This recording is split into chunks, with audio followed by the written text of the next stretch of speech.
Let's talk about good old Granville County, North Carolina. A convention was held there back on March 14th of 2019, a county GOP convention, if you must know. Before I get into the mechanics of that convention, let me describe to you what Granville County is, where it is, and that sort of thing. The population of Granville County clocks in at 60,000 residents. That is an average growth rate since 1990 of 20%.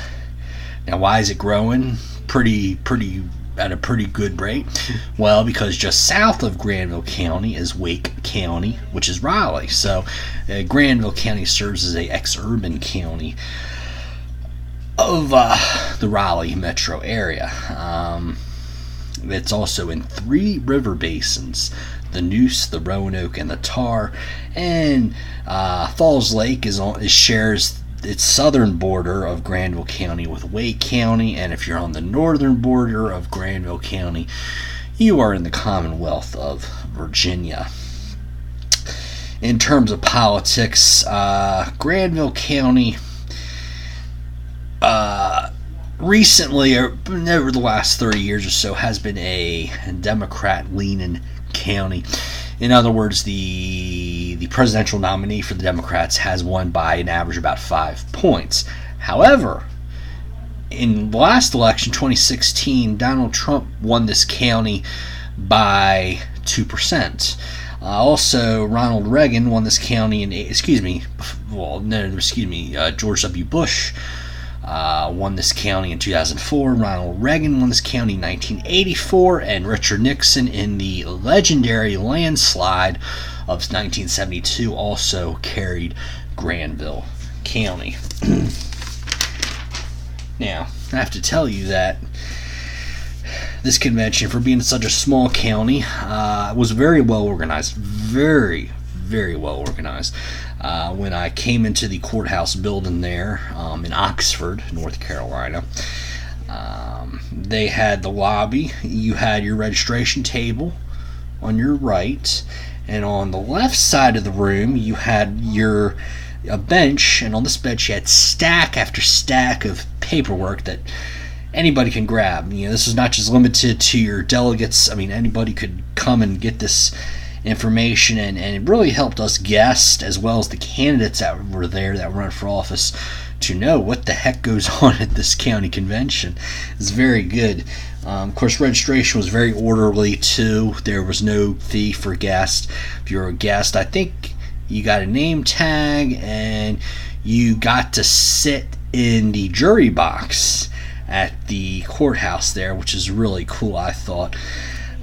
The one thing this county does that a lot of counties do not is they actually give you an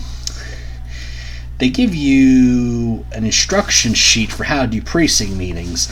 And a lot of precinct meetings I've been to, it's a bit more chaotic. You have your county chair or your precinct meeting coordinator, and they just stand in the center of the room, tell you what to do, and everybody just goes, runs around, chicken's head cut off. And does the precinct meeting, do they accomplish what they need to accomplish? In that case, yeah, they do, but it's not as orderly as what I experienced in Granville County. Now, please note that while the precinct meetings were going on in the courthouse, if you're not a delegate and were not attending a precinct meeting, you were outside in the lobby area. I said outside; it was in an air-conditioned room, I should say. But anyway, because this is stuff that I don't really talk about on other convention videos, I'm going to go ahead and read to you what the instructions for the precinct meetings were, and talk to you a little bit about also the convention rules, because those were also very well done too. So here we go. Instructions for precinct meetings. From 6:30 to 7:30 p.m., your sole purpose is to determine by election amongst your precinct delegation which of you will serve as precinct officers. That is your chairman, your vice chairman, the secretary, treasurer, if desired, as well as affirming by vote that attending residents of your precinct shall serve as delegates to the county convention.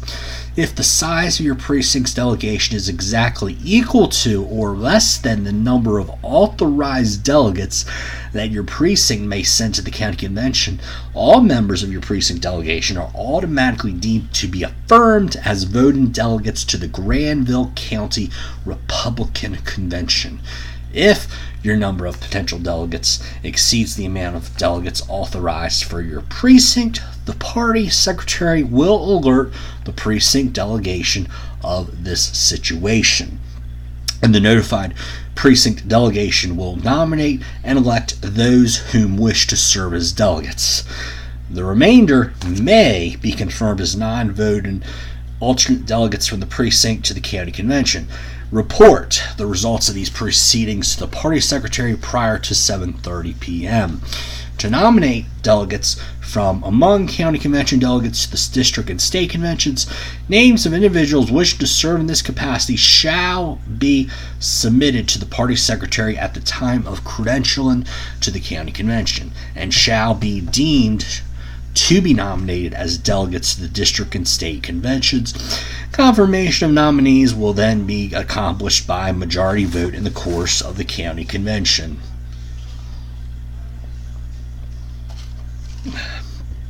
Number 2. Each precinct delegation is permitted to have one delegate and one alternate delegate per 100 or a fraction of 100 registered Republicans residing in a precinct. Example, your precinct has 451 registered Republican voters. You are allowed 5 principal delegates and 5 alternate delegates. Remember that only the principal delegates have authority to cast votes in the county convention. Please strive to accomplish the above business by 7:30 p.m. so that the county convention may be promptly called to order. As soon as possible, report election results of your precinct officers and your designated precinct delegates from your precinct organization to the county party secretary. Cool. Okay, the convention rules.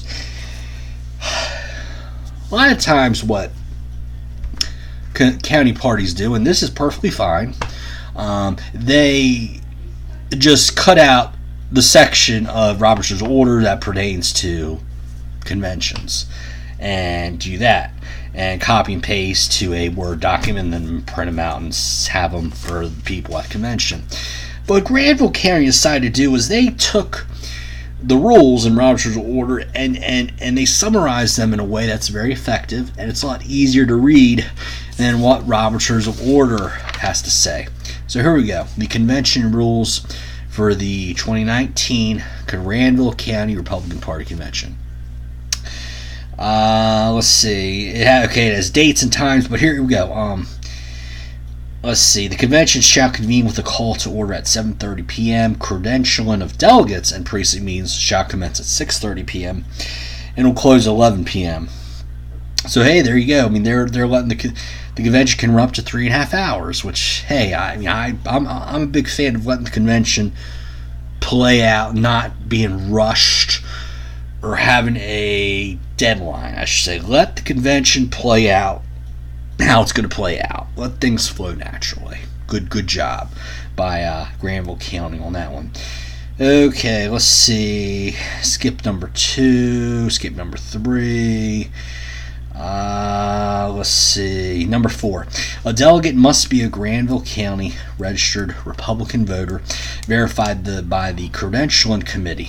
Proposed delegates who cannot be verified by the credentialing committee can be seated by a motion passed by 2/3 of the assembly of delegates. That's not something that I don't think I've ever seen in any other county. You can actually come to the convention and you can be seated if you pass 2/3 majority. Okay, wow, that's pretty neat. Okay. Number 5, enactment or disapproval of any party business shall be done on the authority of and by vote of more than 50% of credentialed delegates present, except such matters requiring a supermajority of 60% or 67% in accordance with parliamentary tradition. See Robert's Rules of Order, latest edition. Number 6, resolutions may be offered from the floor, provided that written copies are provided to every delegate, alternate delegate, and party officer present. I wish that would be also to every guest, too. Be cool to put in there. Okay, and number 7, this one's pretty par for the course, but it's in all the rules. It should be. If it's not, then your convention could really be called into question as far as its legitimacy if you do not have rule number 7. And rule number 7 states that all proceedings shall be conducted in accordance with Robert's Rules of Order, latest edition, except where the party program of organization, aka plan of organization or convention rules, supersede. Okay. So, now it's time to get to the actual convention proceedings. Here we go. Okay, we started off at 7:32 p.m., so we were just 2 minutes off. Okay, fine. Chairman's report.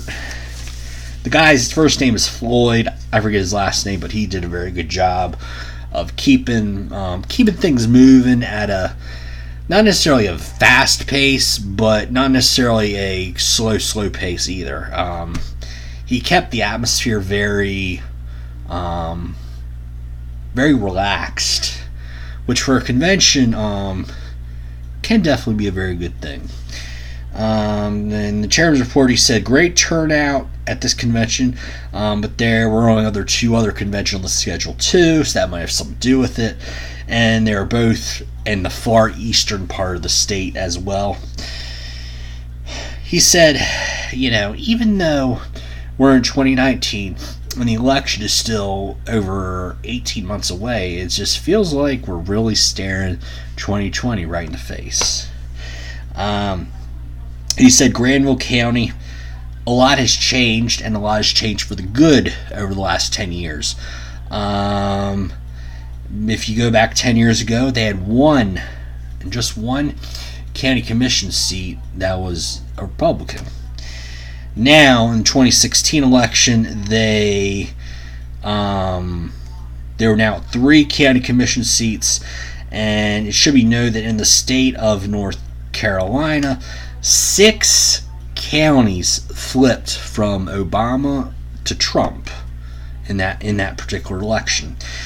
And in the 1st congressional district, 3 of those counties flipped from Obama to Trump. Also, Floyd also mentioned the 1st Superior Court judges in the 9th Judicial District, very conservative, and he says we're very grateful to have those as an asset for Granville County. District 6, we're looking for candidates to run on this county school board, and the goal for the party is to have Republican control of the school board by the 2022 election. Okay. And also, District 3 and District 5 county commissioners are also 2 other seats that the GOP is eyeing. We have more favorable voter rolls than we did 2 years ago. We all see the whole State House District 2. And it should be noted that 10 years ago, only 1 municipality in Granville County had a Republican mayor, and that was Oxford. Now, nearly 10 years later, 3 out of the 5 municipalities in Granville County have a Republican mayor. Now, he said agenda and rules are proposed by the convention body. Now has full participation, and you could any of the delegates could debate the agenda, make changes, and actually nobody did. And the agenda rules, plan of organization were adopted without debate. Now we're going to hear from our speakers of the evening. Our first speaker is the executive director of the North Carolina Republican Party, Dallas Woodhouse.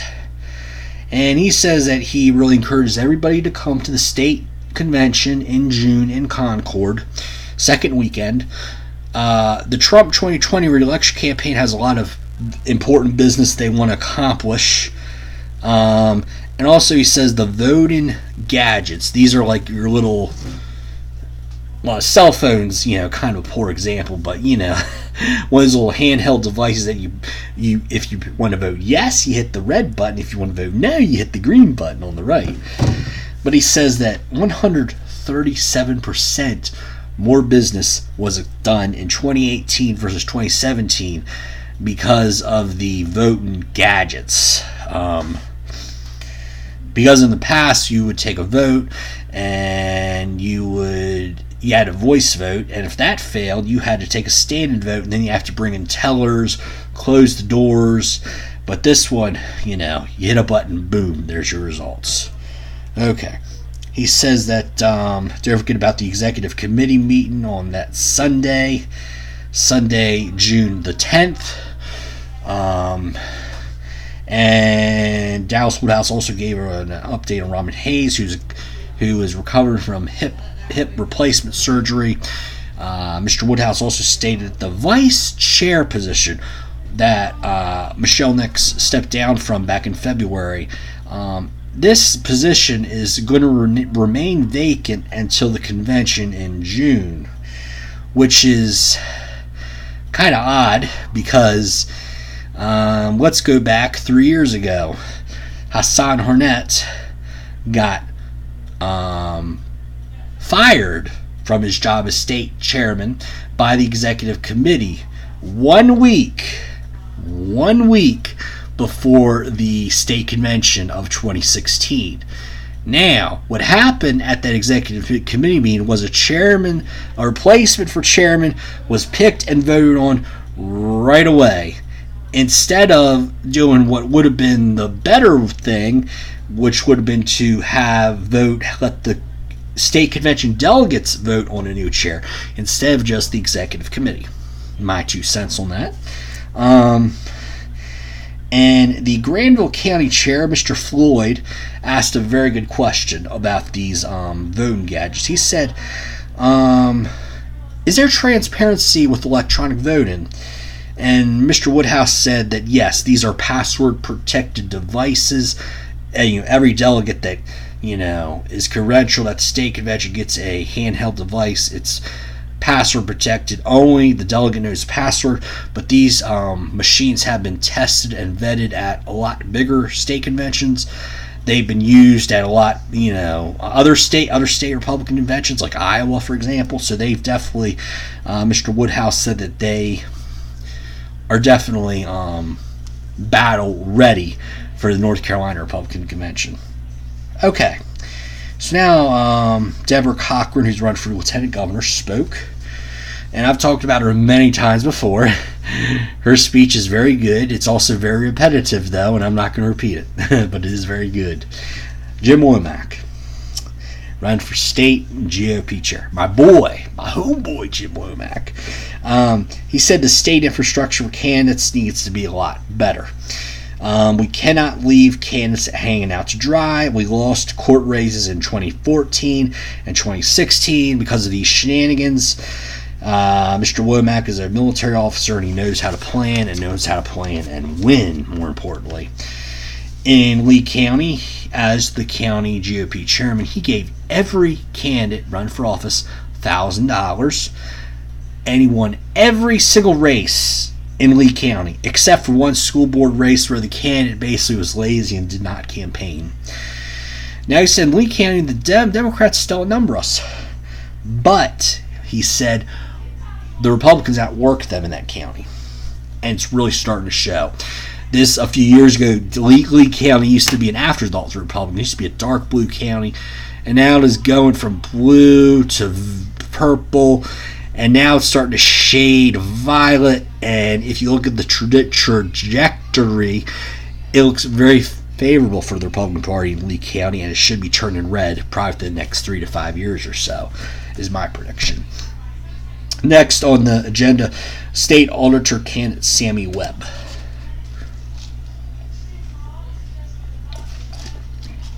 Now, what I've noticed about Sammy Webb at these county district conventions, Most of us know what an auditor does. It's basically another word for accountant. They check the books and everything.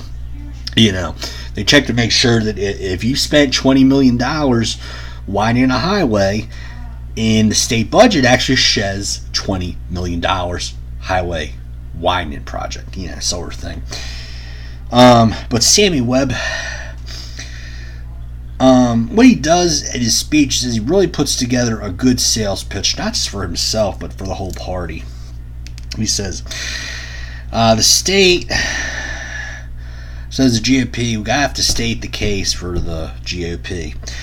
We are knows equal rights and equal justice and equal opportunity for all party. Okay, we need to articulate it to people who don't believe.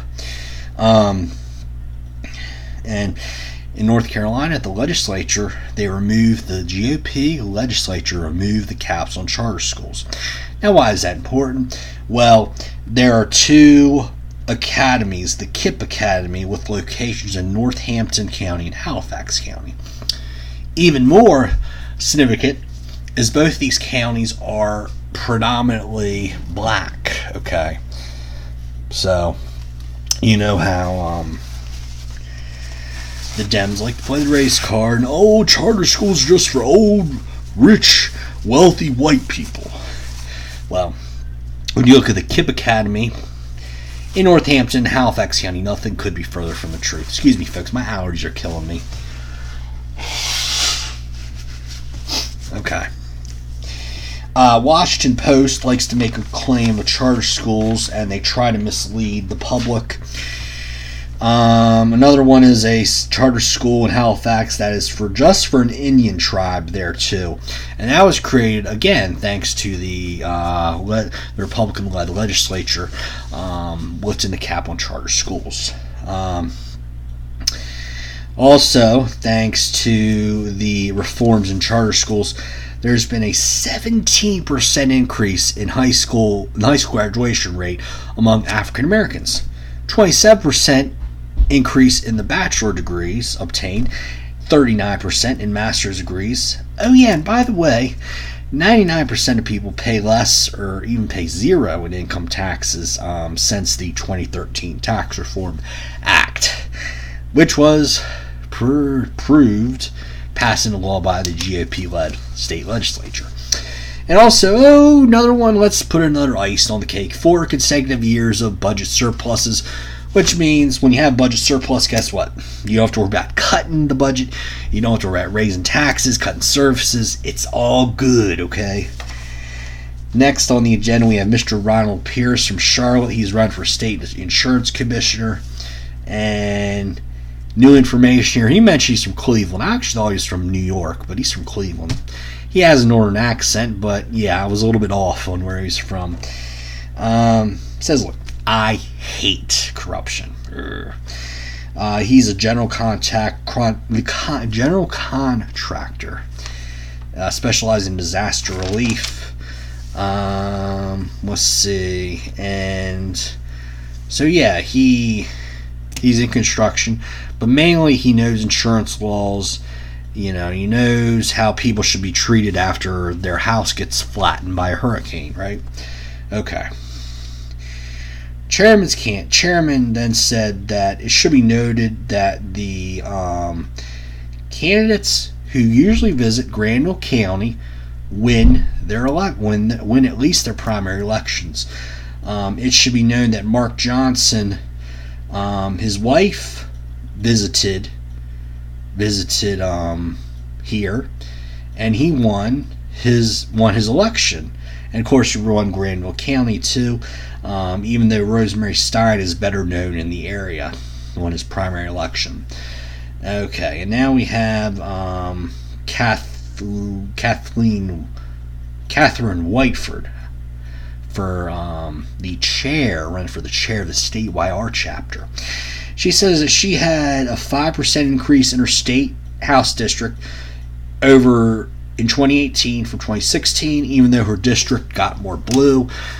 She actually, Miss Whiteford ran for a seat in the NC House, did not win, but still showed good progress there in urban Raleigh. And then it was mentioned there's going to be a YR chapter in Granville County opening up. And let's see. Oh, yeah. And then Ronald Pierce mentioned we need new blood in the party, and the chairman of Granville, Mr. Floyd, said yes, we do. The credentials report, then we had 27 delegates were present at this for Granville County, which was double from 2018, which is very good to see. The state allows 38 delegates to attend the state convention, so they were still under that, but there has been, I know, like Anson or Allegheny, one of the small counties starts with an A, they actually maxed out their delegate count one year, a few years ago, so that has happened before. Most of the time, though, the state sets a really high number for delegates, which is good because people that want to participate in the process should be able to participate in the process, right? Okay, so the officer elections went very smoothly. Floyd Adson, chair, won by acclamation. Nicole Tatum, also by acclamation. Treasurer Gary Kennedy and Secretary Cynthia Griffin. And what's neat about Floyd is that Floyd's really a very classy, humble guy, I would say. And he's like, look, I was wanting to step down after, in 2019, but nobody else wanted to run the county, and before Floyd actually stepped up, I believe it was in 2011 or 2013, one of those years, Granville County was an unorganized county. In other words, there were no county meetings, and nobody at the state convention ever showed up for Granville County, so it's really done a very good job. So Floyd decided to keep the job, which is a good thing. It should be noted that the district chair, Thomas Hill, the District 1, Thomas Hill is a good friend of mine. He led the officer elections on that. So good job for him, too. Let's see. And Thomas Hill said that Annie Stevens, who was running for agricultural secretary, visited Gates County, won that county, and also won the GOP primary. And Ronald Pierce, he visited and won, also won the GOP primary too a few years ago for insurance commissioner. I believe that was in 2012. Okay, now we have a resolution on the Convention of States. This passed Granville County unanimously. It also passed last year in Granville County also. This is going to District 1. Last year it lost at the district convention by a very slim margin. Hopefully this year it will pass. The Conventions of States is a very good idea, I think. Let's see. And let's see. Then we had the chairman's final thoughts. He said that 60% of the population is south of North Carolina Route 56. The county as a whole is purple politically, but it's very, very red in the south end, as a lot of people are fleeing Wake County and moving up to Granville. Lower cost of living, lower taxes, better quality of life, right? Also, they're looking at fielding candidates for the Register of Deeds and the sheriff's race in 2022.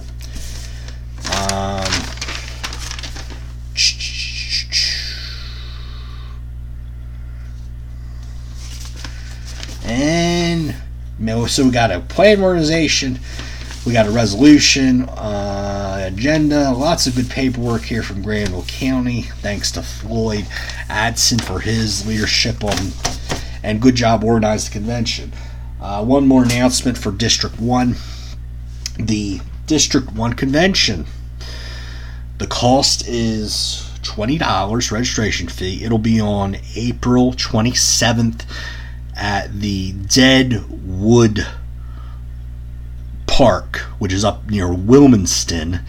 Registration begins at 12, and the convention actually gavels in at 1. Kim Cotton West, who is the current chair of the District and County Chairman's Administration, will be the convention chair for District 1 convention. So if you're in the area, or if you're not and are curious what happens in District 1, definitely stop on by. Okay. Well, that is all I have to say about Granville County. Hope you'll join me again for another fascinating look at another county in the Republican Party process. For the Conservative Pelican, I am Bobby Crawford, and my allergies are killing me. Bye-bye.